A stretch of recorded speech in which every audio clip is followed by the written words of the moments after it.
Hello, everybody.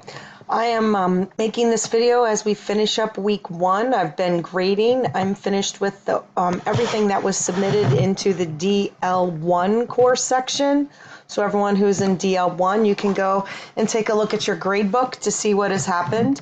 There are some slight errors and nothing, you won't be penalized for those for this time around, but I'm going to show you a couple of things just so that you're aware for the future. So again, for each week as you come in, you will go to the content area.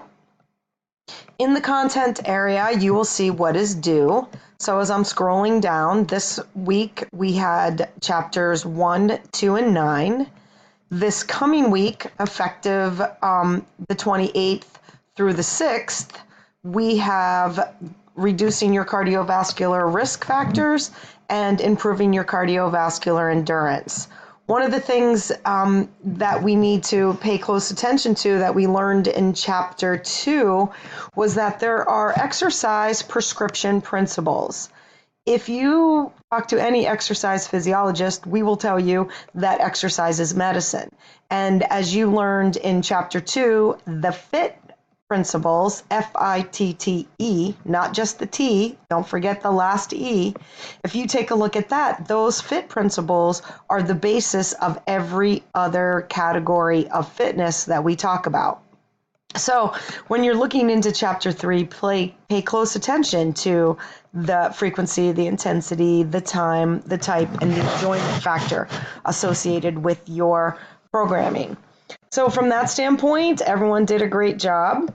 We'll open up chapter 10 so that you can take a look at this information. As you will see, each and every chapter has the same documents.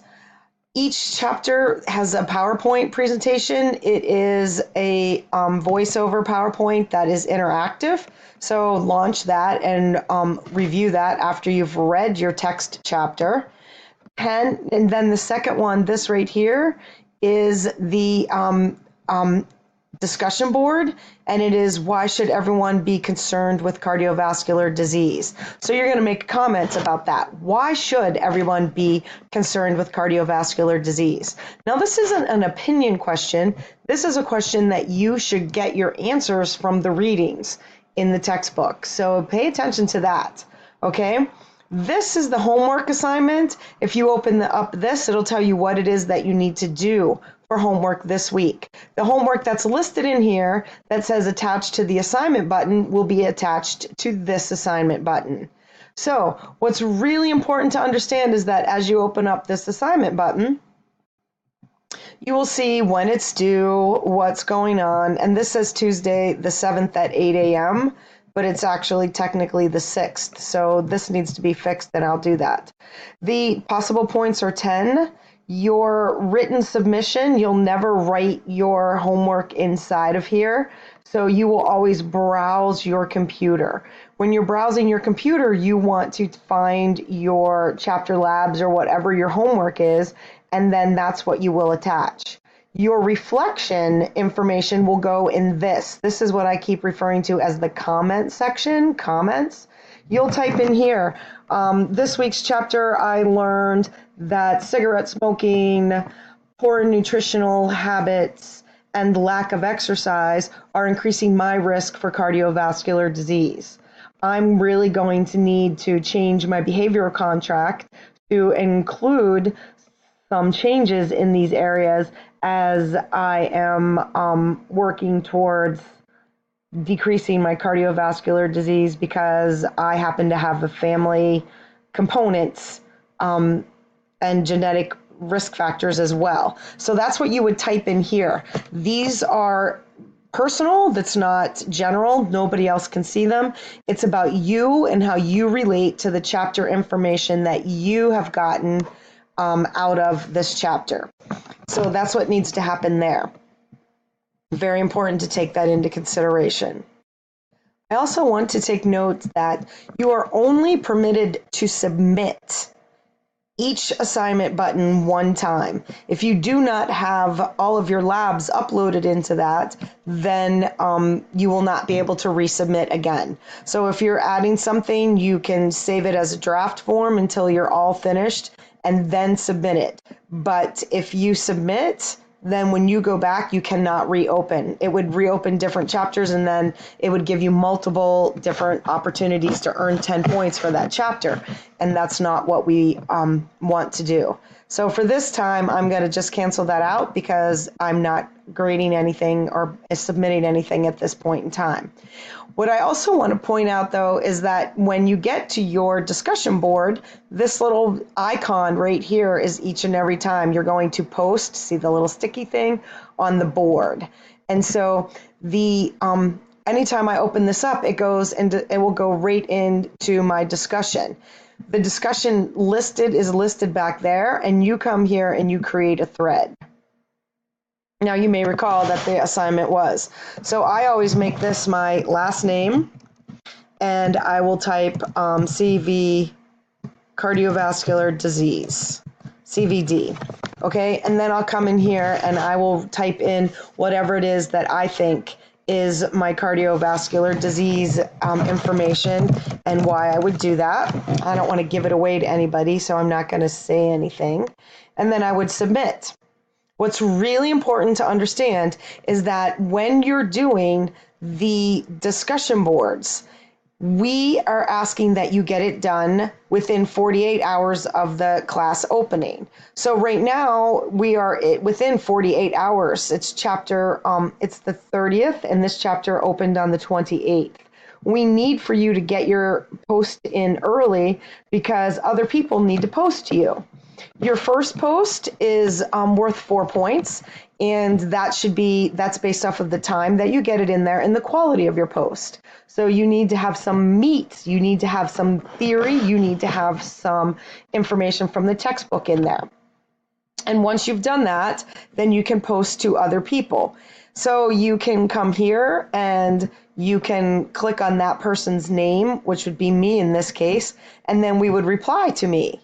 So as you reply to me, I would click that button, it opens up into a new thing, and I would say, hey, Sheila, and I would type in and do whatever to them. Whenever I was finished, I would type submit.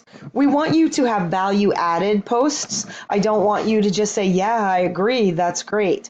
I want you to come at it with a inquiry into why someone else might have thought that or how they interpreted that information. We're not attacking one another, but we're sort of touching base and saying like, oh, I hadn't thought of that. When you did this, what was your feelings, thoughts, experience, etc., etc. And remember, you need to reply to 2 fellow classmates in order to earn the other points for your posts. So just keeping that in mind. So next I want to talk a little bit about your mastering component. So you've got your textbook, you guys have done a great job, you've logged in. Please note that this is my instructor screen, and so that's why it looks a little bit different than yours. And so when we get to here, I want you to go to assignments so that you can see the student view. So what I've done is I've just gone to chapter 2 just because that's simple enough.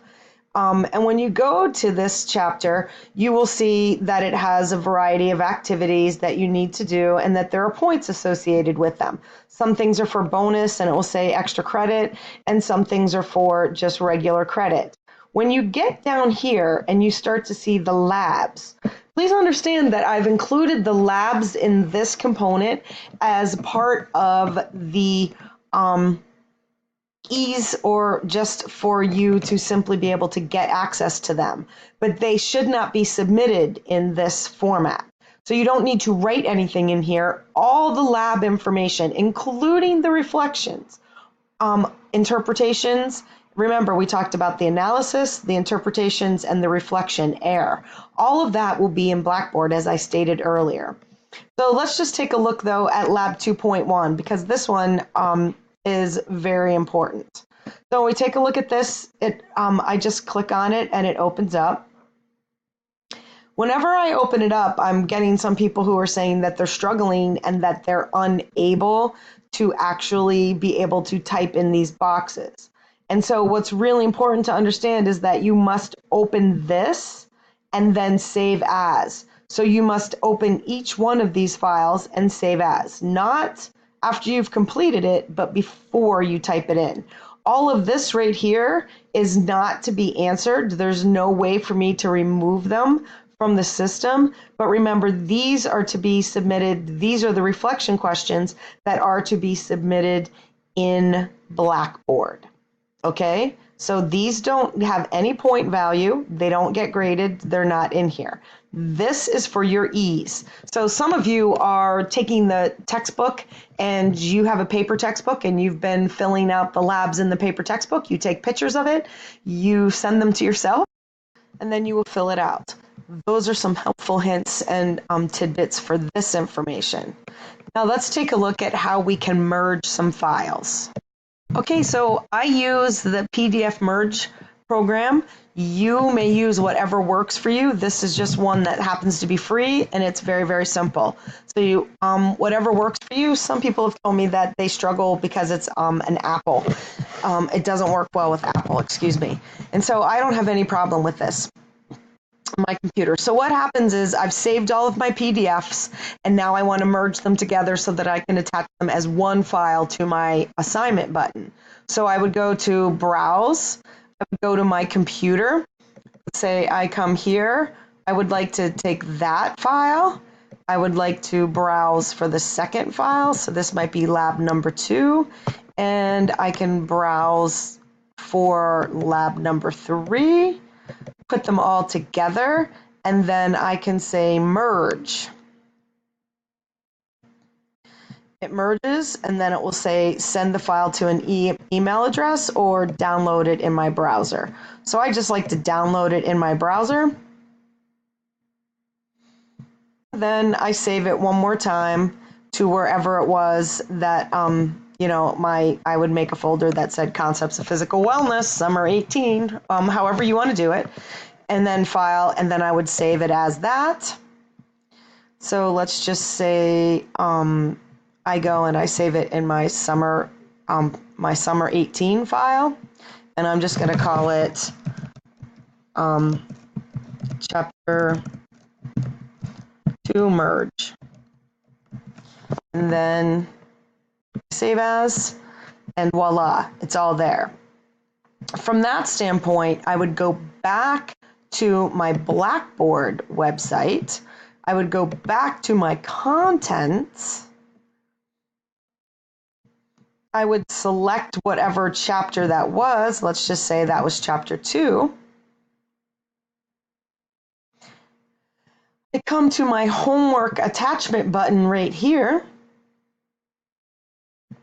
And then I come down here and I say, get to my chapter 2 assignment button. I come down here, browse my computer. I find my chapter 2 merge, and boom, it says that it's there. This is where I comment, thank you for the chapter. This was great information. Happy to know about the FIT principles, whatever and however you're going to use it. And then you would click submit. Once that happens, you will see that it's going, and voila, you're able to see everything that you attached and how it went and how it looks. So, submission from your previewed assignment is not saved. And it can't be because I am not a student. So that's exactly why that has happened, but that's an error. So I hope all of this is helpful and that you find it useful. Thanks again for a great first week, and please let me know if you have any questions.